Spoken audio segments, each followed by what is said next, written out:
At 7:26, he sat in the porch chair facing the dark street, after the short family visit had folded itself back inside the house. Cars kept passing.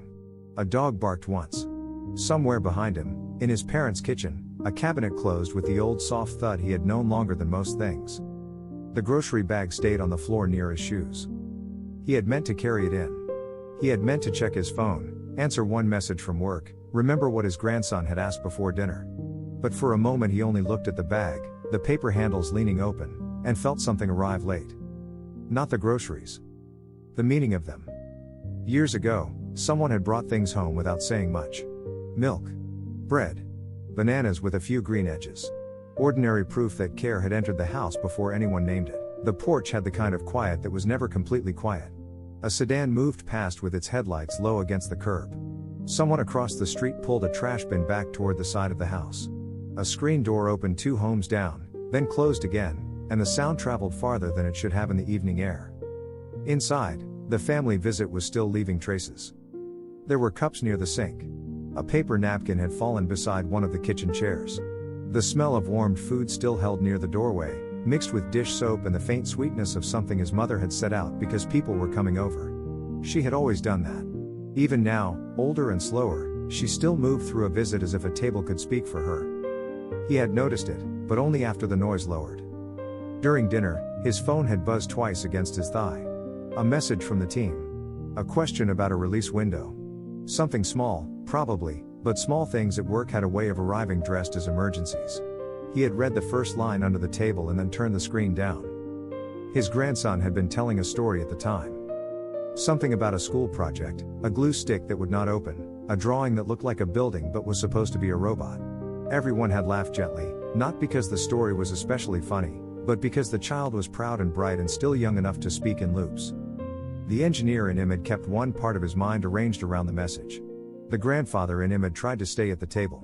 And somewhere beneath both, the adult child in him had sat in his parents' kitchen, hearing the old refrigerator hum, seeing the grocery bag by the porch door, and feeling the strange layering of a life that had become fuller than he could hold all at once. He was between 2 responsibilities. Not torn apart. Just held in 2 directions. Now the visit was over. The child had gone home with his parents. The plates were stacked but not washed. His mother had said she was fine, really fine, and had waved him toward the porch as if the night air belonged to him for a minute. So he sat. The grocery bag rested on the floor near the door, close enough that his shoe almost touched it. Canned soup. A box of crackers. Apples in a thin produce bag. A carton of eggs wrapped in the store's gray plastic. Nothing special. Nothing anyone would remember from the outside. But the sight of it kept opening. He remembered being younger and walking past bags like that without seeing them. Groceries appeared on counters. Toothpaste appeared in the bathroom cabinet. New socks showed up in a drawer. A bottle of juice stood cold in the refrigerator, already waiting for the hand that would reach for it. He had thought of those things as the background of home. Maybe everyone does, for a while. Years later, sitting on the porch chair, he could feel how much had been hidden inside that background.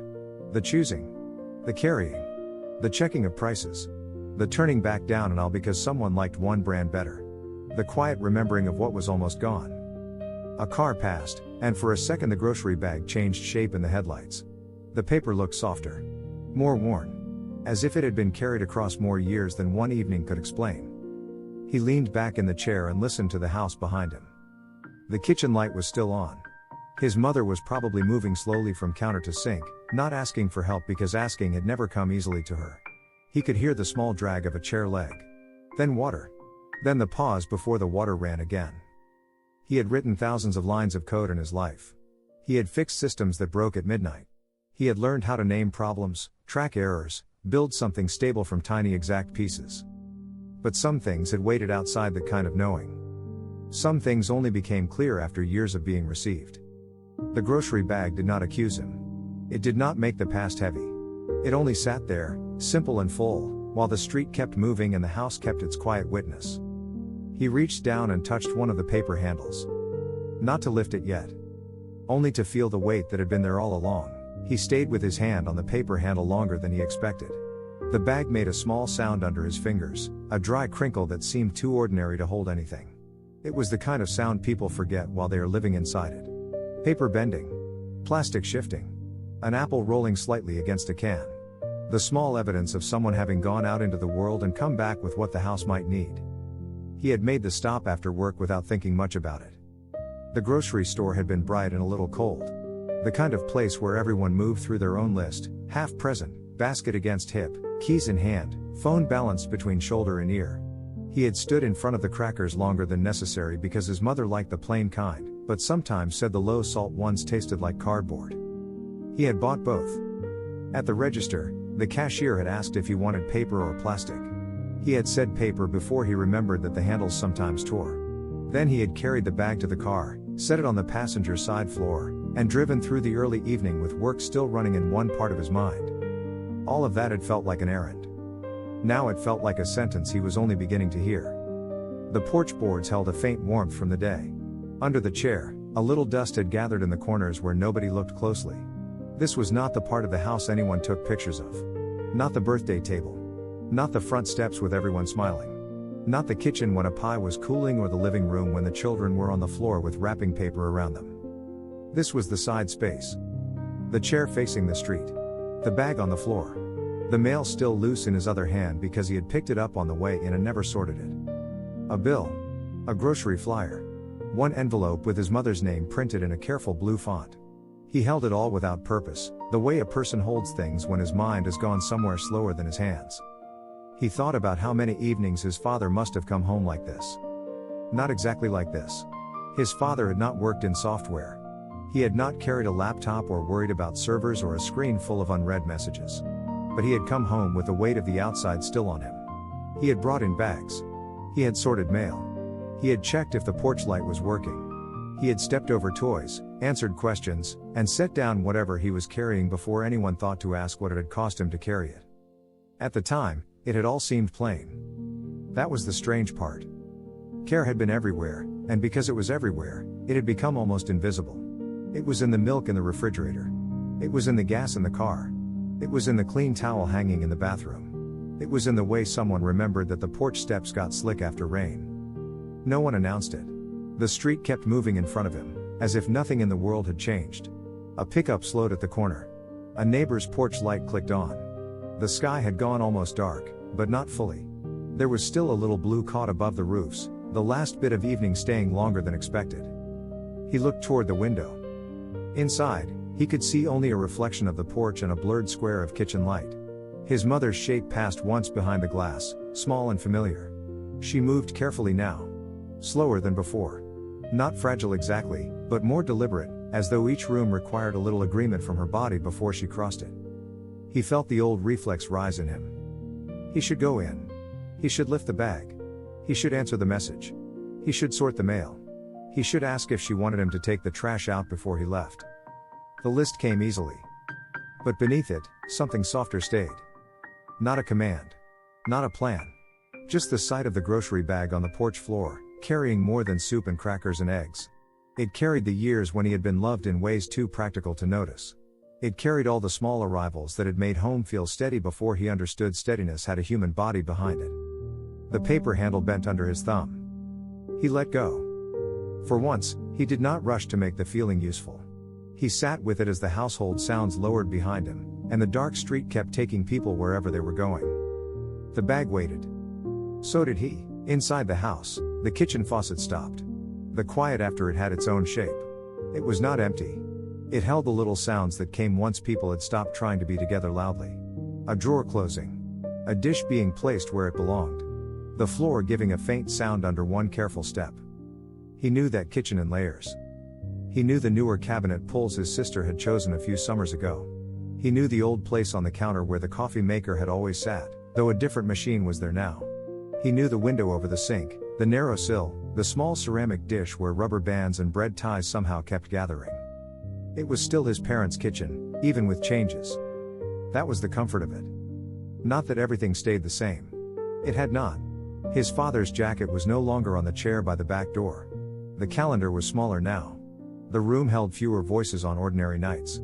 Even the refrigerator sounded different from the one he remembered as a boy. But the feeling had not disappeared completely. It came through the way the light fell across the floor. It came through the grocery bag waiting by the porch door. It came through the mail resting loose in his hand, as if he had stepped into an old rhythm without deciding to. He looked down at the envelopes. One corner had bent against his palm. The grocery flyer showed a picture of peaches, bright and almost unreal under the porch light.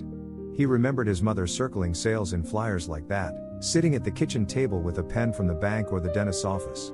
She would fold the paper in half, then in half again, making the list on the back of an envelope. He used to think she was being careful. Now he understood she was building a week. Meal by meal.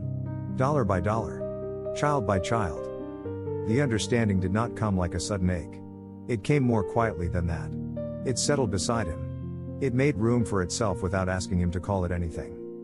Across the street, someone laughed near a parked car, then the sound moved away. A porch flag shifted once in the evening air. The last blue above the roofs had thinned into gray, and the streetlights had begun to make small circles on the pavement. He sat in one of those circles without being seen. There was a strange mercy in that. The part of the porch where no one took photographs, the part no one would remember later, held him without needing him to perform any version of himself. Not the engineer who knew how to fix what had broken. Not the grandfather who listened with his whole face when a child looked up at him. Not the son who tried to notice what his mother did not ask for. Only a man in a chair. Only a grocery bag on the floor. The house behind him kept breathing in its ordinary way.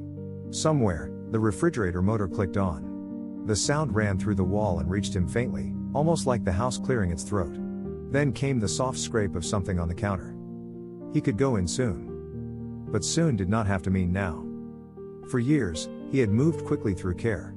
He had answered it, managed it, returned it, scheduled it, paid for it, carried it in and out of rooms.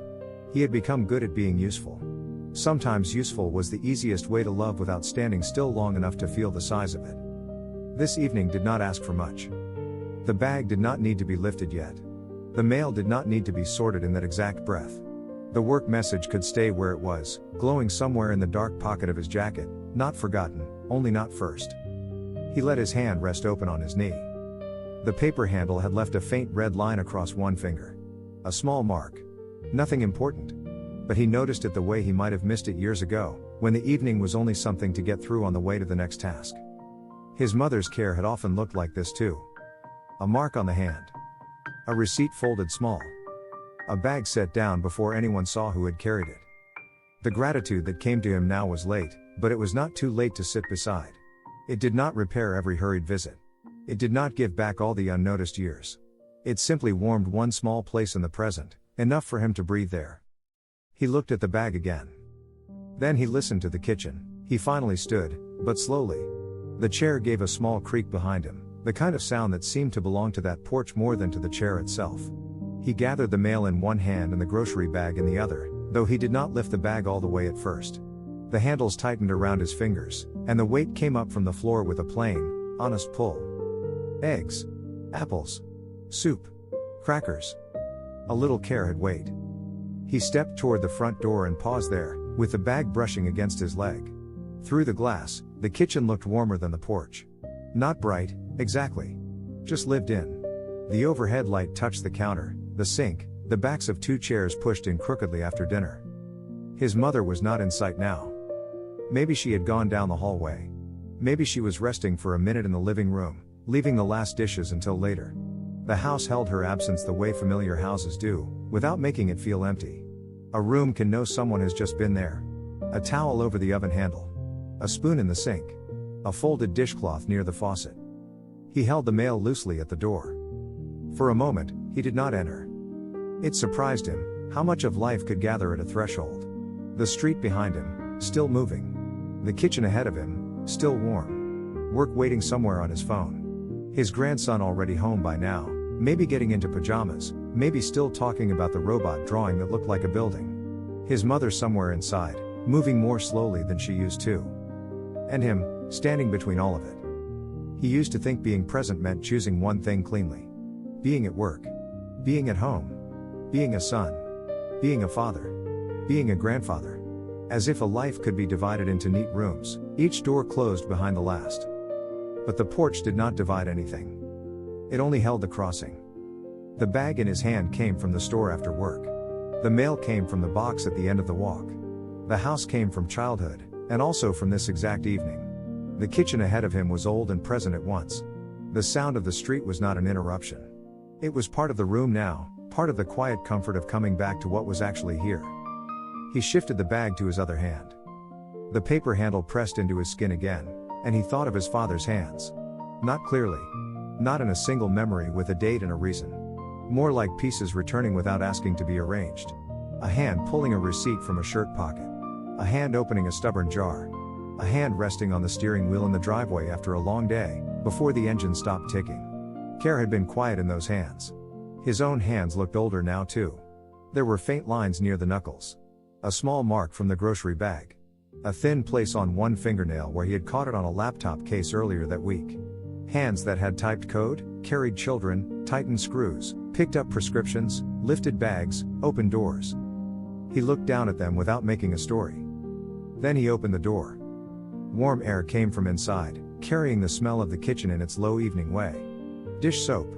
Coffee left too long in the pot. A little onion from dinner. Something sweet from the dessert his mother had insisted was nothing much, even after everyone had taken seconds. The bag touched the floor just inside the door. He set it down carefully, not because the eggs were fragile, though they were, but because the moment felt like it wanted to stay unbroken. The mail remained in his left hand. He had no need to sort it yet. The house was listening in its quiet way. He could hear the refrigerator. He could hear water settling in the pipes. He could hear a car pass outside, softer now that the door was partly closed. All these ordinary sounds made a kind of company. Not loud company. Not the kind that asks for an answer. Just enough. He stood there a few seconds longer, looking toward the kitchen. The grocery bag was on the floor again, but now inside the house. The small errand had crossed the threshold. So had he. Nothing had been solved. But something had arrived. For a while, he did not move farther than the entryway. The front door stayed half open behind him, letting in a thin strip of evening air. Outside, tires whispered along the street. Inside, the kitchen held its low light, and the grocery bag sat on the floor near his shoe, no longer waiting on the porch but not yet unpacked. It had crossed over. So had the feeling. He listened for his mother and heard nothing at first. Then, from the living room, the faint sound of a chair shifting. A small cough. The television on mute or nearly mute, giving off that soft blue flicker people leave on when they are not really watching. He knew that kind of rest. Not sleep. Not idleness. Just the body taking back a little space after giving itself to other people for a few hours. He set the mail on the small table by the door. The envelope spread slightly, one sliding over the grocery flyer, the peaches still bright under the hallway light. He almost straightened them, then stopped. They could stay uneven for a minute. The whole house could. In the kitchen, the sink held 2 plates and a fork. The counter had a little trail of crumbs near the cutting board. A dish towel hung over the oven handle, damp at one corner. These were the remains of people having been there. Not mess, exactly. More like proof. His grandson's laugh seemed to linger near the table. His mother's voice lingered too, saying she had plenty, saying he did not need to bring anything next time, saying the apples looked good, though she had not yet seen them. She would say that because he had brought them. She had always known how to receive care in a way that gave something back. He bent down and opened the grocery bag. The paper made that same dry sound, softer now inside the house. He took out the crackers first, then the soup, then the apples. He placed each thing on the counter without hurry. The eggs he left for last, lifting them carefully and setting them near the refrigerator. It was such a small act. Still, it brought him closer to the present than his thoughts had been able to. The cold carton in his hand. The smooth apples in the thin bag.